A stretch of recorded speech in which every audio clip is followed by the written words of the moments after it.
বাংলাদেশের চাইনিজ রেস্টুরেন্টগুলোতে যেভাবে ক্যাশনার সালাদ মেক করে সেম ভাবে আমিও ট্রাই করে ফেলেছি, আর খেতে এত বেশি টেস্ট যা বলার মতন না। আর ক্যাশনার সালাদ পছন্দ করে না এমন মানুষ খুব কমই পাওয়া যাবে। হ্যালো এভরিওয়ান, আসসালামু আলাইকুম, দিস ইজ নাফিজা। আশা করি সবাই ভালো আছেন। আলহামদুলিল্লাহ আমিও ভালো আছি। ক্যাশনার সালাদের জন্য তো সর্বপ্রথম ক্যাশনারটাই প্রয়োজন, তাই আমি ক্যাশনারটা হালকা করে বাদামি রং করে ভেজে নিয়েছি, আর চিকেনগুলো আগে থেকে ম্যারিনেট করে রেখেছিলাম সেটাও ভেজে নিয়েছি। আর এখানে আমি গাজর, ক্যাপসিকাম দুই রকমের দিয়ে দিয়েছি, আর টমেটো দিয়ে দিয়েছি। শসা লাগবে, এর জন্য একটি ফ্রাই প্যানে বাটার দিয়ে দিয়েছি। এটা বাটার ছাড়া তো মজাই লাগবে না, একটা ফ্লেভার জন্য তো বাটার মাস্ট বি লাগবে। বাটারটা যখন মেল্ট হয়ে যাবে তখন ওই মুহূর্তে আমি গাজর দিয়ে দিব এট ফার্স্ট। হালকা যখন একটু ভাজা হয়ে যাবে ওই মুহূর্তে আমি কাঁচামরিচটা অ্যাড করে দিব। আপনারা আপনাদের ঝাল অনুযায়ী কাঁচামরিচটা অ্যাড করে দিবেন। এরপরে আমি টমেটোটা দিয়ে দিয়েছি, ক্যাপসিকাম দুই রকমেরটা দিয়ে দিয়েছি, দিয়ে হালকা একটু নাড়াচাড়া করব।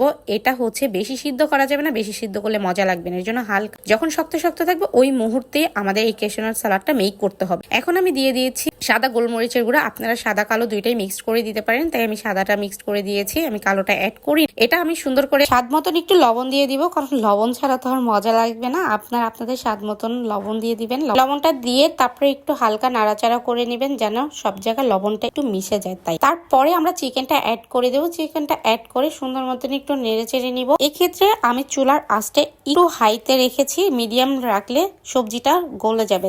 তাই আমি একটু নাড়াচাড়া করে এখন আমি দিয়ে দিচ্ছি কেশনাট গুলো। আর যত বেশি কেশনাট হবে তত বেশি টেস্ট লাগবে, যেহেতু নামই কেশনার সালাদ। এরপর আমি সস দিয়ে দিচ্ছি, আর অল্প আমি কেশনাট আলাদা রেখে দিয়েছি। আপনারা আপনাদের ঝাল অনুযায়ী চিলি সসটা অ্যাড করবেন। যদি ঝাল একটু বেশি খান তাহলে একটু বেশি পরিমাণ দিবেন। আমরা যেহেতু একটু ঝালটা কম খাই তাই অল্প একটু পরিমাণ আমি দিয়েছি, বেশি দিলে ঝালটা বেশি লাগবে। আর এখন হালকা পরিমাণ সয়া সস দিয়ে দিচ্ছি, আর আমি এখানে লাইট সয়া সসটা ইউজ করেছি। এখানে দিয়ে দিচ্ছি এখন পরিমাণ মতন লেবু রস। লেবু রস দিলে ফ্লেভারটা অনেক সুন্দর আসে, খেতেও মজা লাগে। আর মাস্ট বি চিনিটা দিয়ে দিবেন, তাহলে একটু মিষ্টি মিষ্টি ভাবস আসবে, তাহলে মজাটা বেশি লাগবে। এরপরে দিয়ে এখন মিক্সড করে নিব। যখনই দেখবো যে সবকিছু একদম পারফেক্ট হয়ে গেছে ওই মুহূর্তে আমি শসাটা দিয়ে দিব। শসা দিয়ে এরপরে আমি সুন্দর করে নাড়াচাড়া দিয়ে এরপরে আমি বাটিতে বেড়ে নিব। এন্ড বাড়ার পরে দেখেন কত সুন্দর দেখতে ইয়ামি হয়েছে। এখন উপর থেকে আমি বাকি কেশনাট গুলো দিয়ে দিব, দেখতেও ভালো লাগবে আর খেতে প্রতিটা চাবানে যদি কেশনাটি না পড়ে তাহলে খেতে কেমন লাগবে। এর জন্য আমি এক্সট্রা আরো কেশনাট গুলো দিয়ে দিচ্ছি। এখন উপর দিয়ে তিল দিয়ে দিব।